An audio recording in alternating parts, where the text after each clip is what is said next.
Hey y'all, it's Candace and I'm back with another comfort food recipe, and today we're making collard greens my way. Keyword my way. I didn't say it was the right way, but it is pretty good. Let's get into it.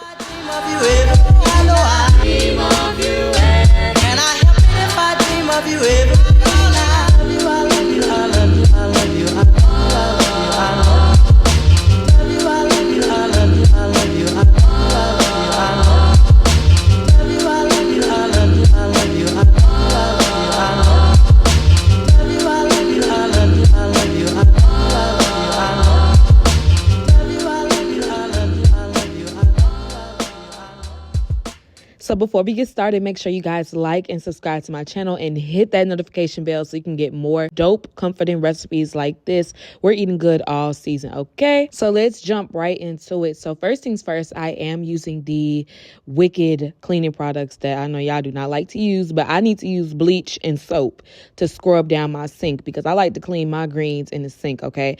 I like to be real thorough because greens grow in the ground, in the dirt. My grandmother had a collard green garden when I was growing up, and they used to be dirty. Even when you get them out the store, if you get the Galore greens that I used to grow up eating too, them be dirty and gritty too. And collard greens have a super thick stem. They be having them bugs clicking on there trying to eat it as well. Go ahead and clean your sink, or just use like a bowl and like a large surface area to clean them, okay? You don't want nobody at Thanksgiving chewing on no ladybug. So anyways, I had a male Instacart shopper, so excuse the quality of these greens. I wish I had the audio playing because y'all, I was in disbelief.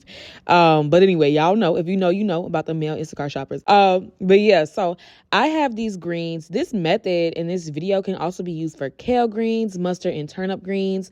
I just want to show you guys how to make collard greens because I know it's going to be the most popular version of greens that people usually like or searched on how to make. So first things first, we have our sink cleaned, as in we're removing the dirt and all of the grime in the sink, and then we disinfected it. Disinfecting as in removing any germs, bacteria, etc., etc. Two different things.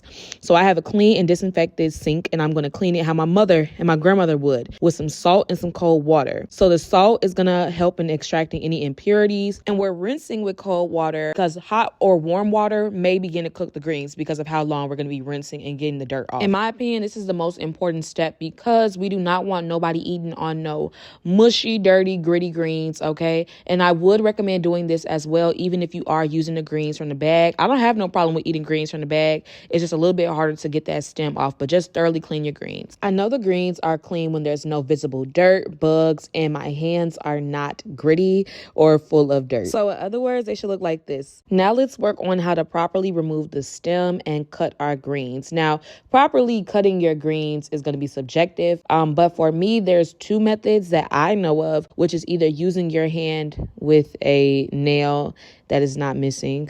So excuse that, mind your business. But anyways, I'm going to flip the collard green leaf over. I'm doing it one by one. And as you can see, I'm just taking a very sharp knife. I recommend using a large knife. Don't be using no butter knife, that dull butter knife that you've been using for years that you have not thrown away yet. Use a sharp knife, and just as you can see, run the knife as close to the stem all the way down to the tip until you get like a little leaf that looks like that. It looks like a little grabba leaf. Okay, sorry, please do not censor that. But yeah, you could also just do it by hand. But as you can see, I feel like the knife gets it more precise. But this is usually how our grandmothers, our aunties, and our mothers in our ancestors period were raised and taught how to do greens. This is usually their technique. I do feel like the leaf is very big, so if you'd like, you can just cut it into little sections and roll it up that way. Y'all know how to roll. Okay, I know what y'all do on weekends, so I like to roll mine a little bit tight, and I can sometimes just cut it in half. It's just really, just look at the strips and decide on how you want to cut it. Do you want to cut it in squares, little leaves? I like to do mine in these little ribbons that are about the width of my index finger or my pinky. Yeah, because I don't want to be chewing on no green for days. I don't want no big leaf that tastes like a $5 bill. I want a pleasurable experience when I'm eating my collard greens. So most people will like them in strips like that. So even though we already cleaned our leaves, I'm going to run these under some cold water with some salt again, just to make sure we are not missing anything. I want these to be squeaky clean. I want Thanksgiving to be full flawless. I want my greens to just be green and flavorful with that smoked turkey or them ham hocks.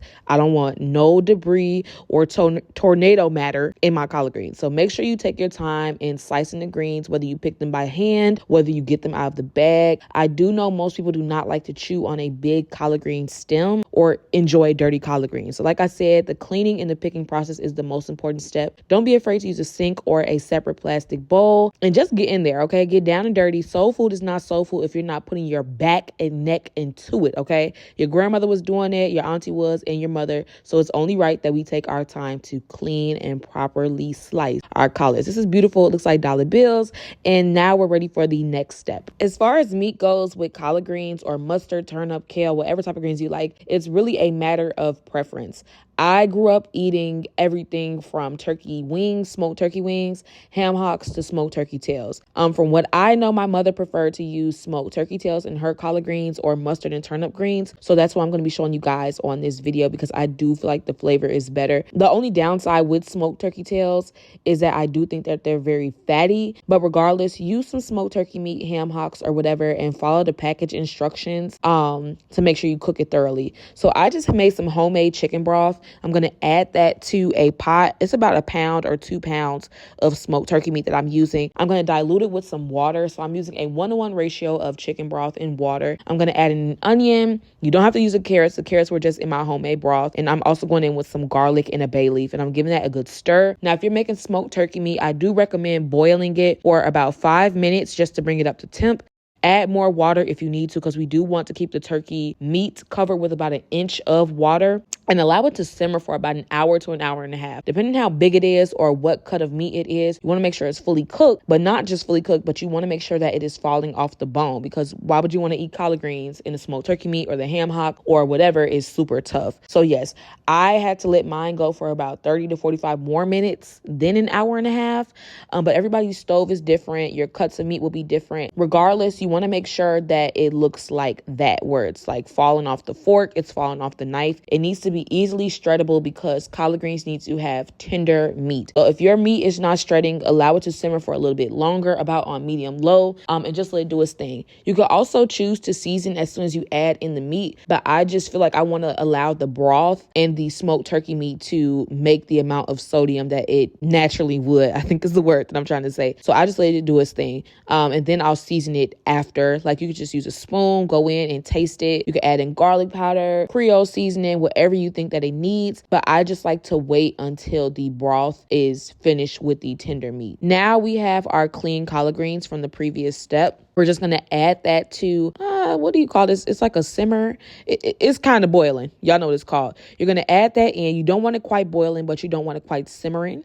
Have it on medium low and add in your collard greens after you remove the meat and any stray vegetables and debris. I'm going to go in with some bell peppers and some red onions. You do not have to do this because I know it looks kind of wacky. Most people like their collard greens just all green. So you can use green peppers and like yellow onions or don't use it at all. I just stirred it in really well while it's still simmering and I'm tasting for seasoning as you can see. And of course, I'm going in with my seasoning, which is Hoodoo Creole Spice Blend, available for pre-order, and it will be shipping out the first week of December. And I also have some Garlic Galore seasoning blend. It's a garlic and herb seasoning blend. So good. I really hope you guys can come out and support. Pre-order link is going to be in my bio starting on Sunday. I'm going in with a generous amount of both of those. Those are low sodium, so you can also go in with a little bit more salt and some sodium-based seasonings. But yes, they're so flavorful on their own. And like I said, I don't have a lot of salt in my greens because I want to add that last once I get all the spices in. So as you can see, I'm just adding in a little bit of vinegar, brown sugar, and some W sauce and allowing that to simmer until the greens are tender how you like it. Just make sure the stems or the leaves themselves are the texture you want. Some people want it a little bit softer. Some people want it a little bit tougher. I don't think the word is tough, but yeah. As you can see, my smoked turkey tails were a little bit fatty, which I hate. Like Publix really played in my face. But the thing is, remove the turkey tails and just shred them, and then you add them back to the pot. And once it's seasoned how you like it, just go ahead and taste it, make any adjustments, and yeah, you're ready to eat. So yes, this is a super easy collard green recipe. I hope you guys enjoy it. Don't forget to remove that bay leaf. And yes, if you guys want more recipes like this, make sure you like, comment, and subscribe, and let me know what you guys want to see next. And I hope you guys have a happy Thanksgiving.